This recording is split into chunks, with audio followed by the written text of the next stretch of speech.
Narito po tayo sa Case to Face, sa Kayitan in Action. Shani, siya po ang nagrereklamo. Ang inirereklamo po ay ang kanyang ina at ang kanyang asawa. Narito po si Nanay Merly at si Michael.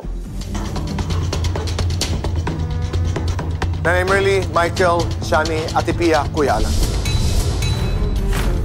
Hindi actually legal ang usapin dito. Pagka-consenting adults are free to have relationships eh. Ang nakikita ko, yung kulang sa venue to listen to each other and to hear each other. So ang pakiusap ko lang sa inyo the next few minutes, maging open lang ang mind at makinig sa isa't isa. Ang dasal mo, Shami, di ba, sana makita nung mom mo yung side mo. Yun din naman ang dasal mo, Merly, di ba? So baka ito yung sagot sa dasal nyo. Shami, ano ang issue sa'yo? Is it the fact na mas bata si Michael? Walang trabaho si Michael? Or do you think niloloko ni Michael? Kung hindi yan dumating sa buhay ng ina ko, hindi kami magkakasira ng ganito. Kumuha ka na, wala pang trabaho. Anong ibubuhay niyan sa'yo? Gusto ko may kasama sa buhay. Mahal niya ako at inalagaan niya ako. Asan yung pagmamahal niya? Nakita ko ba? Hindi mo ba nakikita? Kasi bulak ka. Alam mo, kung hindi ko kayo mahal, hindi kayo nabuhay. Since 2006 namatay And na-appreciate ko yun, sobra-sobra. Thankful ako kay God dahil ikaw yung naging nanay ko dahil sa lahat ng mundo ko. Huwag mo kong sisigawan, nanay ako. Kahit na mali ako, nanay mo pa rin ako. Alam mo, totoo lang, masama loob ko. Kasi simula nakilala mo yan lahat, nagtago ka sa akin, lahat kinalimutan mo lahat. Ako, nandyan lang ako sa tabi niyo. Hindi naman kita inaway, kumbaga ikaw ang muntik pumalo sa akin. Pagtapos mong sabihin sa akin, pinagsisihan mo yung araw na sinilang mo ako. Alam mo gano'n kasakit yun? Wala akong nanay simula ngayon. Nadala lang sa galit ko yun. Pero sa totoo lang, mahal ko din kayo. Kahit na hindi mo ako kinikibo, nandyan pa rin ako, palakad-lakad sa harapan mo. Hindi ka ako nagkikipagkibuhan sa'yo. Oo, aminado ako. Alam mo bakit? Ako susurrender sa inyo, nanay. Ako hindi ayoko isipin mo na okay sa akin yung ginagawa mo. Hindi ako susurrender sa inyo kasi ako ang nanay. Alam ko nang iisipin mo. Bakit? Magulang ka, pero pakakatandaan mo na hindi sa lahat ng oras, magulang ay tama. Minsan nagkakamali rin ng isang... Oo, nagkakamali ako. Pero hindi yun ang paraan para awayin mo ako. Nakasawa ako. Ganito tayo dahil dyan. Kumuha lang ako ng katuwang ko sa buhay kasi minsan pinapabayaan niyo ako. Pinapamukha mo lang na pinagpalit mo kami dyan. Diyan! Yun ang paniniwalaan mo. Sige, siyang nag-alaga sa akin nung nagkasakit ako. Nasaan kayo nung muntik ako mamatay sa harap ng bahay ko? Nagkataon siya ang nag-alaga sa maganda akin. Yung pakiramdam ko. At inyo lang ayaw mong tanggapin. Tatingin nyo ba, hindi ko malalaman? Tago nyo man yan, sisingaw pa ng relasyon meron kayo. O, anong nangyari? Pinanindigan nyo nga, nagsama pa kayo. Nag-ano lang ako ng konting panahon para maintindihan nyo ako, pero hindi pa rin ba? Hindi nyo pa rin ako maintindihan eh. Kasi hindi ko nakikita ang pagpupursige niya, no? Gusto ko makita. Nakatuwang ang magiging bagsak niya sa'yo, hindi pabigat sa'yo. Hindi nga pwedeng magtrabaho kasi may sakit, hindi mo maintindihan. Sana'y kumuha ka ng ano pang ginawa ng tindahan na inaasikaso niya kundi niya ako tinutulungan? Na kahit papaano, kahit konting puhunan lang, pinapalago namin para lang may pangkabuhayan kami. Doon ko kumukuha ng pangupa ng bahay, pagkain namin. Anong gusto mo? Hihingi ako sa'yo. May ibibigay ka ba sa akin? Alam kong wala dahil hindi ako pinalaking mayaman. Anong tanong sa'yo? Nagkakasumbatan tayo ng dahil lang sa lalaking yan. Paano mo tatanggapin yan? Hindi man lang marunong, oy, Shami, kamusta ka? Ganito, akin na yung nanay mo. Wala man lang ganun, wala man lang maayos na paalam. Nakita ko magkasama na kayo. Ano ako, hindi ako tao na nadadaanan nila dyan sa daan. So, ikaw na lang ang tama at ikaw na lang ang papakinggan. Hindi nyo na hawak ang buhay ko kasi may edad na ako. Yun, gusto mo sabihin. Alangan, paghihiwalayin mo kami, nandito na siya. Ano magagawa ko? Mas mahal mo yan eh. Parehas ang pagmamahal ko sa inyo. Ipilitin kong intindihin kung yan ang kagustuhan mo. Pero gusto ko patunayan niya sa akin. Yung makita ko na katuwang mo siya. Yung makita ko na ang babagsakan mo ay kabubuti ninyong parehas. Pagtatrabahuin mo, alam mong may sakit. Hindi ko sinabing kailangan niya magtrabaho. Gumawa siya ng ibang paraan.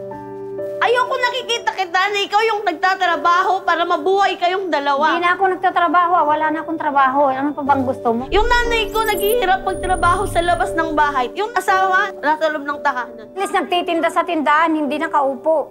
Sige nga, tatanungin kita. Anong gusto mong mangyari ngayon? Kaya mong iwan yan? Hindi ko kayang iwan si Ami. O pala eh, tinanong mo pa ako. Hindi ko Kung hindi mo kaya, yung side ko ang pagagawin ninyong dalawa. O hindi ka magtatrabaho sa labas. Hindi ako magtatrabaho. Sa tindahan lang. Kaya kong palaguin yun. Oh, I see na you're listening to each other eh. But maitanong ko lang, Michael, anong sakit? Sa baga po. Nagkaroon po ng tubig sa baga. 6 na buwan po, nagamutan ako. Pinagpapahinga ako ng doktor. Before this kasi nasa construction ka. Ano po. So, nagbawal muna po sa akin ng doktor na magtrabaho na mabigat eh. To be fair, Michael, kay Shami, at hindi siya pabor. Pero sinabi naman niya, patunayan niyo sa akin. Alam mo, Shami, nasagot naman niya kanina yung isa mong tanong eh. Paano mo nasabi na sana hindi na ako sinilang? Sumagot nanay mo, sabi niya, galit lang yon. Pero sa'yo, hindi ko pa narinig na galit din lang nung sinabi mong patay na nanay ko, wala na ako. Ganti ko po yun sa sinabi niya sa akin. Pero you don't mean it, di ba? Ingat sa sasabihin mo. Kasi nakapag-sorry ka na, nandun pa rin yung sugat nung sakit nung sinabi mo.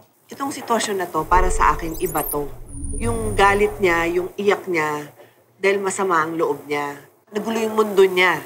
Dahil nawala sa kanya yung nanay na nagpalaki sa kanya. I-share ko lang po sa inyo yung nararamdaman ko din bilang isang nanay. Ang lagi kong tinatandaan, kailangan nila ng nanay. Hanggang sa araw na mamamatay ako, kailangan ng anak ko ng nanay. Kahit 30 years old na yan, kahit 40 years old na yan, I will always be the mother. Ang anak nyo nag-iiyak dahil mukha namang naging perfect mother kayo. Mabigat sa kanya yun, nawalan na nga siya ng tatay. Tapos ngayon feeling niya nalalayo sa kanya yung nanay niya. Sa kaisa-isa na lang niyang nabubuhay na magulang, narinig niyang sana hindi ka na lang isinilang. Number 1, anak, respetuhin mo nanay mo. Pero as a mother, forever anak natin yan. Ano ang pwede mong gawin? Mahal ko naman kayo, anak eh. Kaso lang, sana maintindihan niyo ako. Gusto ko nang magkaayos tayo. Ang bigat sa kalooban yung nagsasalubong kami na wala namang tibuan. Mabigat po sa kalooban ko, kaya siguro lagi akong inaatake ng high blood. Nadadalawa na nga po ang anak ko, ganun pa yung isa.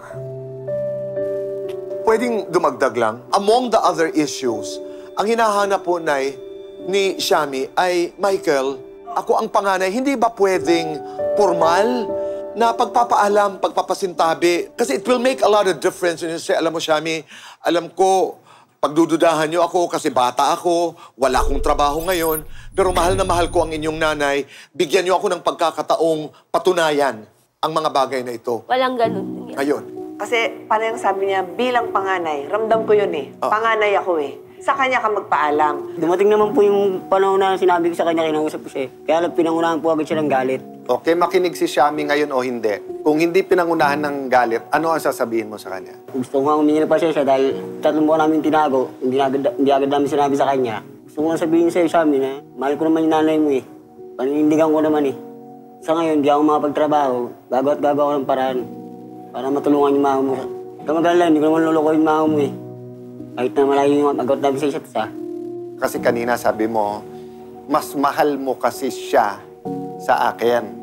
Pwede mo bang lagyan ng puwang sa'yo, Shami, na ang isang tao, pwedeng iba ang pagmamahal niya sa partner niya at iba pagmamahal niya sa anak niya. Pwedeng may mahalin nanay mo, pero it doesn't mean na mas mahal niya si Michael sa'yo. Tanggap ko naman po yun na magmahal si mama ng iba. Hindi naman po aabot ng ganito kung sana kinausap nila ako ng maayos. Kung mahal niya, wala akong magagawa. Gusto ko lang makita sa kanila, lalo na kay Michael, na kahit pa paano, Michael, pangalagaan mo yung nanay ko. Yan na lang meron ako eh. Ang nagsabing itago niyo, ikaw, Merly, hindi ikaw, Michael. Sabi ko kasi, kuya, huwag mo muna sabihin kasi si Shami minsan hindi ko naintindihan. Kaya nga sa isip niya ngayon, kung totoo yan at walang kalokohan at talagang mahal mo nanay ko, ba't niyo tinago sa akin? Inaamin ko naman po na kasalanan ko yun, kuya. Nay, maliban ho sa tindahan, ano po yung inyong ginagawa? May extra po kasi ako, kuya, na halimbawa may nagpalinis ng bahay, magpatahi ng sapatos. So ang ayaw ng iyong anak na ikaw ang dumidiskarte, ang iyong asawa ay nasa bahay. Kasi baka naman matulungan ka namin, magpagamot, makapagtrabaho, matulungan si nanay, at huwag kang tumigil sa kakaligaw sa mga anak. Baka kulang panindan nyo, and we can help, and then lumaki. And then makita ni Shami that you're taking care of her. So baka yun ang isang may tutulong talaga ng show. Let's give chance na magbenta. Si nanay paulit-ulit, sanay kami magkaayos. Ikaw ba, Shami, nagnanais ka na sanay magkabati rin kayo ng nanay? Dahil mahal na mahal ka ng nanay ko, wala na akong magagawa sa part na yun kundi tanggapin na pa yung pagmamahal niya sa'yo. You know, the mere fact that they come out in public and say mahal is one test. Having said that, kayo lang ni Shami ang magkausap. Ano sabihin mo sa kanya? Shami, gusto ko lang humingi ng sorry sa'yo. Sana, patawad mo ako. Gusto ko lang matanggap mo yung relasyon namin ng nanay mo. Kaya lang naman ganun yung sitwasyon ng simula dahil sinimulan niyo naman ako kasi sa kalokohan ninyong dalawa. Isa lang ang target ko. Ang ikabubuti ni Mama sana. Kaya sana matanggap mo yun. Sana matanggap mo rin yung sorry ko. Pipilitin kong buuin ang tiwala ko para maging matino kayo. Pero bilang panganay, nakatingin ako sa bawat galaw niyo. Sana magkaayos din kayo ng nanay mo. Kahit anong gawin kong galit, anong gawin niyang galit. Anak ako, nanay ko siya. Maaayos at maaayos yan. Bilang pagtatapos nito, nanay, anong nais mong sabihin kay Shami? Shami, patawarin mo ko, anak. Mahal na mahal ko kayo.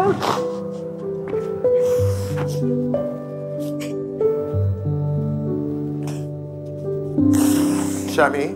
Ma, sorry din sa mga sinabi kong hindi maganda. Sana naintindihan mo yung mga sinabi ko sa'yo. Cliché man, di ba ano sabi nila? A journey of 1,000 miles starts with the first step. So thank you na naging bukas kayo. Di ba sa first step na yan? This is a giant step. So thank you sa inyong tiwala sa amin. Salamat din po. Isang kababayan naman natin po ang hihingi ng payong kapatid mula kay Ate Pia at Kuya Alan. Yan po ay sa pagbabalik ng Cayetano in Action with Boy Abunda.